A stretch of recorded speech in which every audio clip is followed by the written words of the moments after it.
ជំរាបសួរពុកម៉ែបងប្អូនរីករាយស្វាគមន៍មកកាន់ Channel របស់ខ្ញុំថ្ងៃនេះខ្ញុំមានមុខម្ហូបថ្មីសម្រាប់ចែកជូនពុកម៉ែបងប្អូនទស្សនាពីរបៀបឆាក្តាមស្រែខ្ទឹមស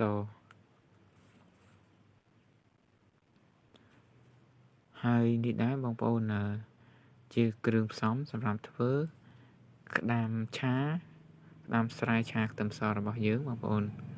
ហើយនេះមានដូចជាក្តាមបងប្អូនខ្ញុំបានបករួចហើយចំណែកនេះដែរប្រេងខ្យងហើយនេះទឹកត្រីបងប្អូនហើយនេះប៊ីចេងហើយនេះស្ករសបងប្អូនហើយចំណែកនេះមានខ្ទឹមសនិងម្ទេសបងប្អូនឥឡូវជាដំបូងខ្ញុំធ្វើការហាន់ឬក៏ច្រាំម្ទេសនេះសិនបងប្អូនហើយម្ទេសនេះខ្ញុំដាក់តែ2ផ្លែទេបងប្អូនខ្ញុំដាក់ប៉ុណ្ណឹងគឺថាហឹលមកល្មមទេបើសិនបងប្អូនជួយចាត់ហឹលខ្លះបងប្អូនដាក់4-5 គ្រាប់អីចឹងទៅតាមចំណូលចិត្តបងប្អូនហើយបន្ទាប់មកយើងធ្វើការដំមើមខ្ទឹមបងប្អូនខ្ទឹមសនេះហើយនេះយើងធ្វើការដំវាបែកទៅខ្ទឹមសហើយយើងហាន់សំបកវាចេញឲ្យបានស្អាតមកបងប្អូនហើយនេះយើងហើយសំបកហ្នឹងចេញឲ្យស្អាតទៅបងប្អូន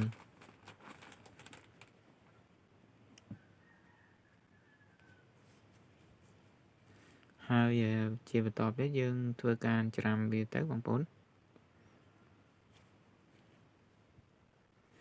យើងធ្វើការច្រាំខ្ទឹមសឲ្យម៉ត់មកហើយសម្រាប់បងប្អូនដែលមិនទាន់បានចុច Subscribe សូមពុកម៉ែបងប្អូនទាំងអស់គ្នាជួយចុចឲ្យខ្ញុំបានម្នាក់មួយផងហើយនឹងចុចសញ្ញារូបកណ្ដឹងដើម្បីបងប្អូនទាំងអស់គ្នានឹងទទួលបានវីដេអូថ្មីអរគុណបាទឥឡូវនេះបងប្អូនខ្ញុំបានធ្វើការច្រាំខ្ទឹមសរួចហើយឥឡូវជាបន្តទៅយើងធ្វើការដាក់ខ្ទះមកដើម្បីធ្វើការឆាតែម្ដងហើយនេះដែរមានដូចជាប្រេងឆាបងប្អូនយើងដាក់ឲ្យក្តៅទៅយើងដាក់ខ្ទឹមសពងតែម្ដងទៅបងប្អូនហើយចំណែកនេះម្ទេសហ្នឹងខ្ញុំពងមួយគ្នាដែរយើងកូរបែបហ្នឹងឲ្យឡើងក្រហមបន្តិចសិនទៅបងប្អូនឲ្យឡើងឈ្ងុយសិនមក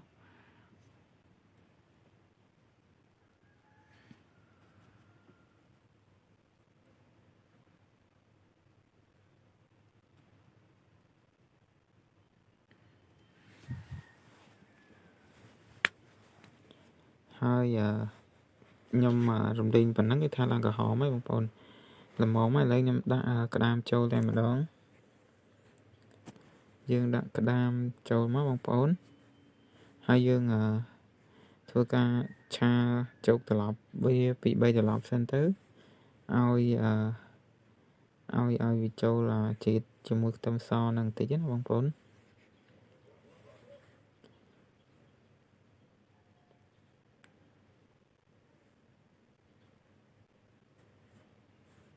នេះយើងធ្វើការជោគឆាវាមកត្រឡប់ពីត្រឡប់សិនណាបងប្អូន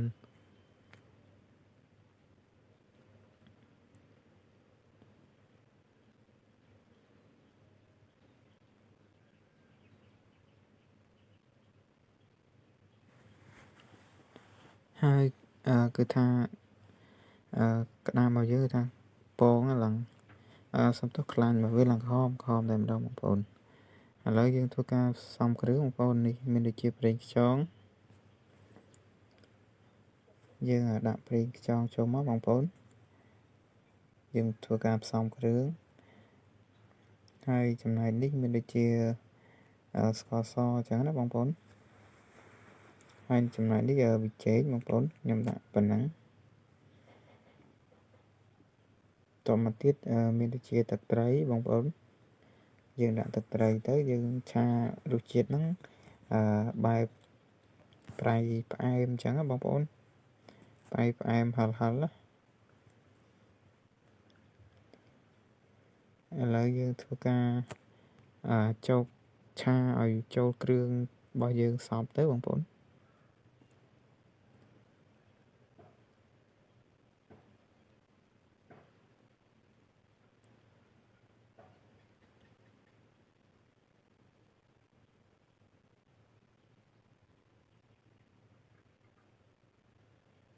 ហើយកន្លែងនេះផងដែរបងប្អូនមានដូចជាកម្របអីណាកម្រប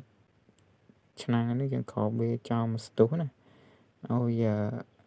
ក្តាមរបស់យើងហ្នឹងវាឆ្អិនបានល្អអញ្ចឹងណាបងប្អូនហើយមិញហ្នឹងខ្ញុំបន្ថែមនៅអំបិលណាបងប្អូនខ្ញុំបន្ថែមកន្លះចុងស្លាបព្រាកាហ្វេខ្ញុំបន្ថែមអំបិលបន្តិចចឹងបងប្អូន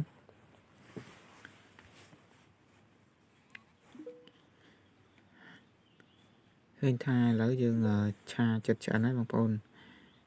តតែវាឡើងក្រហមអញ្ចឹងគឺថាទើបបានវាឆ្អិនសព្វអស់អញ្ចឹងណាបងប្អូន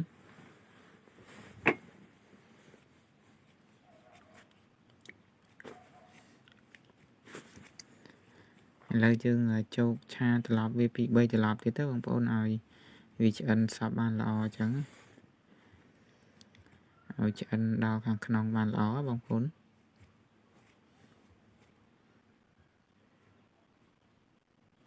ហើយគឺថាជះក្លិនឈ្ងុយតែម្ដងបងប្អូនសម្រាប់មុខម្ហូបមួយនេះ